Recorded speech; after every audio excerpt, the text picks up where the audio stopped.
E aí, gente, tudo bem com vocês?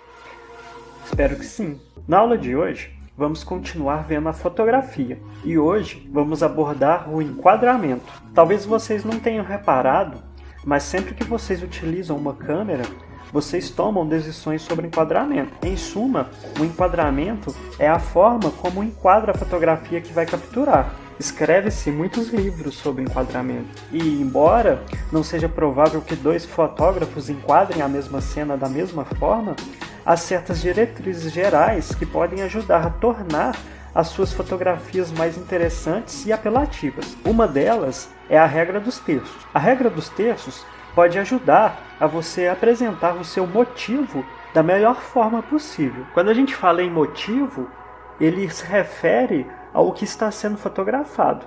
Então, o motivo na fotografia é o que está sendo fotografado. Se vocês olharem pelo visor da câmera ou pela tela do celular, ajuda muito se vocês imaginarem que nessa tela existe uma grade, com 3 linhas cruzadas, como um jogo da velha, sobre a cena. A grelha divide a imagem em 9 quadrados, criando através da sobreposição de 4 linhas sobre a imagem visualizada. Algumas câmeras e a maioria dos celulares têm também uma opção no menu que permite ativar as linhas de grade no visor. Estas linhas são uma ajuda para enquadrar a imagem e não serão apresentadas na fotografia final. Observe onde se cruzam as linhas, onde forma-se um retângulo central. A regra dos terços indica que estes pontos de interseção são os melhores locais para posicionar os elementos mais importantes do enquadramento. Geralmente, este procedimento permite obter uma imagem mais interessante e convincente. Não é necessário que o motivo esteja diretamente sobre o ponto de interseção, basta que esteja próximo, e a imagem será dinâmica e terá um bom enquadramento. Experimente vários enquadramentos diferentes para ver qual gosta mais. Estas mesmas linhas podem ajudar a manter os horizontes nivelados e os elementos verticais da fotografia retos. E nessa imagem, vemos que a grelha está sobreposta sobre a imagem de 2 andorinhas do mar Inca. As cabeças estão situadas na interseção das linhas, seguindo a regra dos terços. Esta imagem é um exemplo da regra dos terços.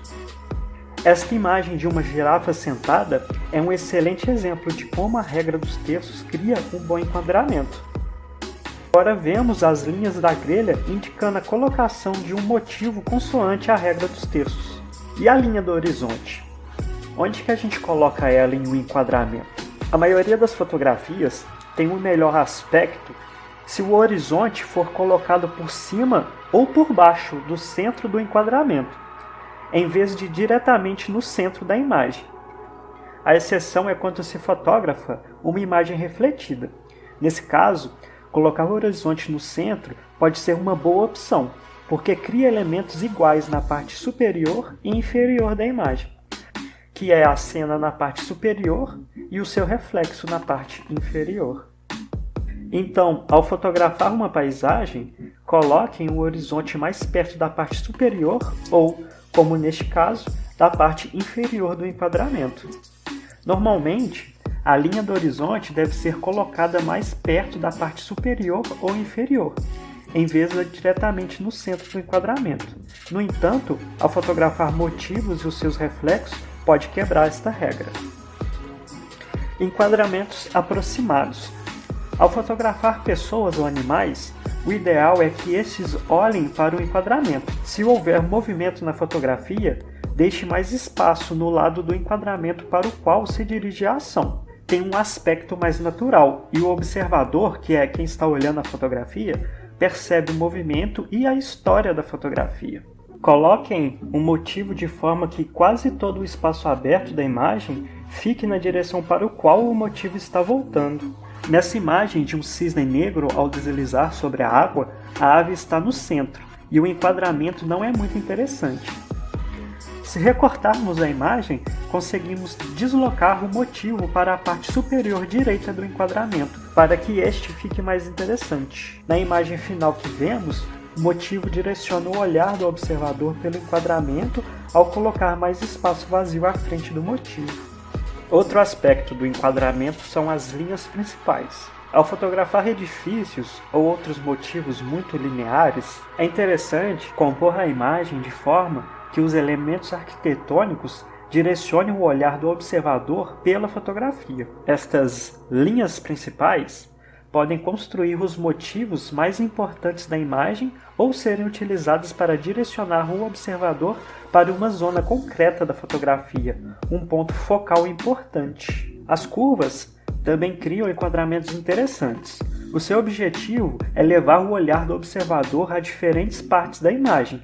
As curvas podem construir um motivo mais importante ou, tal como as linhas principais, podem ser a forma de destacar os elementos focais. Nesta imagem é um bom exemplo de como as linhas curvas de um motivo podem direcionar o olhar do observador pelo enquadramento, seguindo essas linhas curvas. Nessa outra imagem, as linhas principais são muito marcadas e direcionam o olhar do observador da direita para a esquerda ao longo do corredor. Temos que observar com atenção. A maior parte das pessoas não pensam em enquadramento enquanto estão vendo uma fotografia, mas eles sabem quando uma fotografia é bonita, embora não saibam exatamente o porquê.